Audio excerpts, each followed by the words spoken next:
tie papa for me and say be social media try ya my any entertainers pa so Kevin Taylor any Twene Jonas any Ohene David some brand ye muti social media not just a bomb party almost chabloche no more 2 years so Ghana ha Twene Jonas and Kevin Taylor bomb said yes just say kunye ya wo sanke ku Ghana penny for and kasi say the Ghana my penny back ukrade and kayeni biu Otumfuo Kumasi Asantes hene kokuruko nankasa Kumasi teaching hospital ono ade ne hu de wo se wo hospital na so hospital nankasa no ono ankasa wo yare ohia ayarehwe wo se hospital nankasa ni tini ni baby net atete equipment e de hwa ayarefo empa bubu kire se enniema nyina ye basa ne ade toilet ne ade nyina ye ya ma toilet hospital aye ntimi nya eyi kura sika enkofa ka mbetu se time di Otumfuo hwe sansem onyire na ahoyira na odi abetu dia se eni asante me etwobo yenyi to na ye fancy esie hospital na ensenjina ne nice nipa beji ayarehwa wo ho a bibia akoso kama na we na sa nsem we nya mrantie miensa me bobu di Kevin Twene ene Ohene David ti nsem we Kevin say hey papa na wo asem ya wo de betu dwa kan nti wo de o ma pani adwuma na waje hospital say ya mesro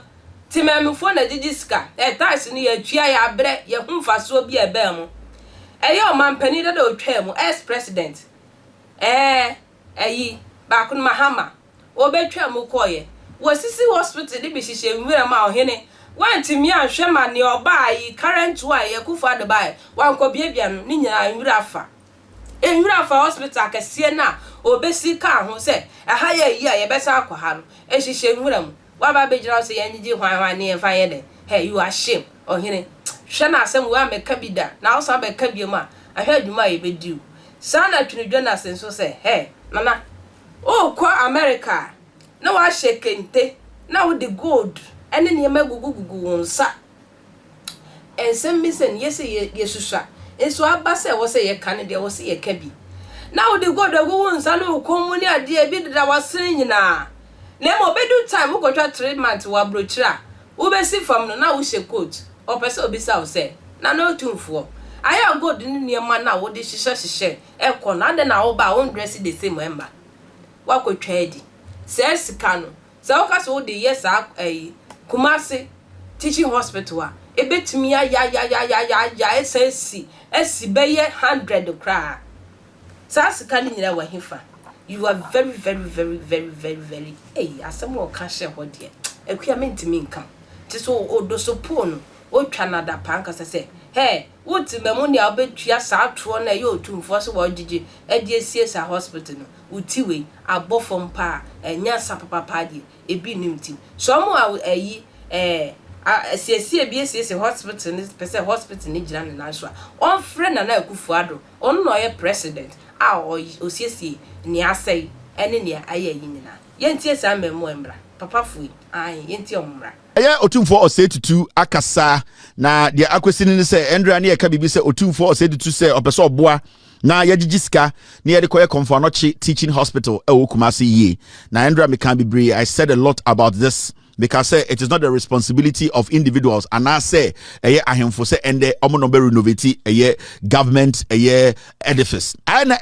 say aban abedi so agigi eto mfienso na ende Ohene kokuruko ebu nkotodwe ede ne nsato ne nsayem owiawia se sebio akwa se yentu ne nsem na onfa nkoye hospital aban agigi to se also odi hudwuma Ohene kese efre Otumfuo no Otumfuo wiawia Otumfuo adane de wadane akwa adentra ne nkofo atua eto mfienso hwa hospital bi esiri krom enti atia na yekase asante nto aba emampuntua wodu jimi to wose bete asante siato metena na mekase asante nto aba pa na mpuntuo mrefia wose Kevin Taylor etan asante ade a wo hwe na nya wotan na wote abrochireti UK na wote Germany ese NPPI asante wo de twa efuruma wo ye jimifo Otumfuo said to eka kira asante fo se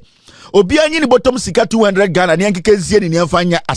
Komfanochi asemwe enyamoya asemwe enyamo ferie se Ohene kokuroko mu a ba betre sika asa pa ne nkofo abotua to ka echew say mona mutia to even though mutia to na my MPP. Otumfuo said to ntia MPP. Otumfuo, after his people have contributed their quota through taxes, no, Otumfuo is basically indirectly extorting his own people. Yes, because if Otumfuo isn't extorting, Otumfuo will rather pressurize the government to build a hospital. So I see this Hill Konfanoche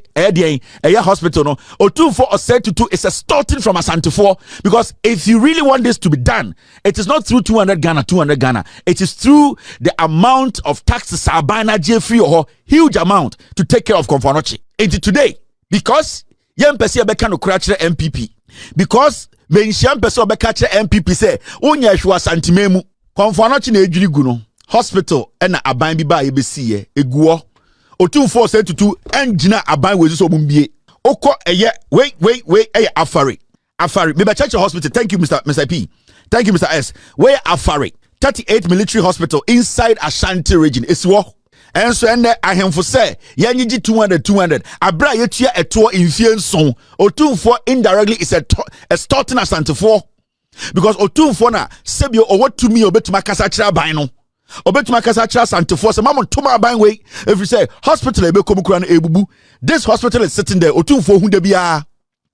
Otumfuo ehu eye hospital we John Dramani Mahama ne NDC they see into yem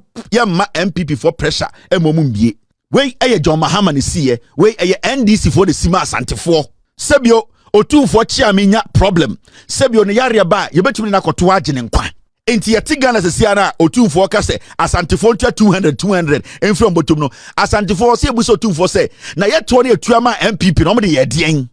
kotoko hene me ka se me pe wasem a wo ma me ntime mpe wasem ma ni nyeye Otumfuo o se tutu Ashanti kotoko hene me ka se me pe wasem a wo ma me kwan ma me ntime mpe wasem edie ntina wutimi kwabodwa na wo ka se Okamfo Anachi Teaching Hospital. Una ojije ntoboa e de akọ repair hospital. This is a government institution, a government what aban so na said yen say if the hospital has problems, government what aban so akonwa so ono ne yetua kumasefo ne Ghana man nyina tua tax mano. Ono na said yen say obe repair the hospital no. Eye dan na Ohene entimi mfre president no na on tiano ana on fantana nim say hey mi krom me asipiti me hospital empani ho enuro ni ho hospital no bed ni ho hospital ni nyina dan ni nyina ya bubu na kotoko hene si dabi ono de obodwa agege ntoboa e de ababa beye den aberepe hospital no wo yesa wo be ya no manya kasetia na obitiwa wo na odi ohene na tem na odi ohene atem odi bate jimisem na Asante hene to wa wo ye no aye nkwase asem na to wa wo ye no de wo keka nyansan bi ani aye nkwase asem na to wa wo keka no oti Ghana ho binya se oni Ghana ho na Akufo Addo kraman na aboa yi etua delegate bia the cheapest person on maniska the cheapest person on maniska 1 billion 2 billion a nipa over almost 3,000 people obi aje 1 billion 500 million, even the cheapest the minimum kura obi si onya keto kura 4 million. Now kotoko hene they are blowing this money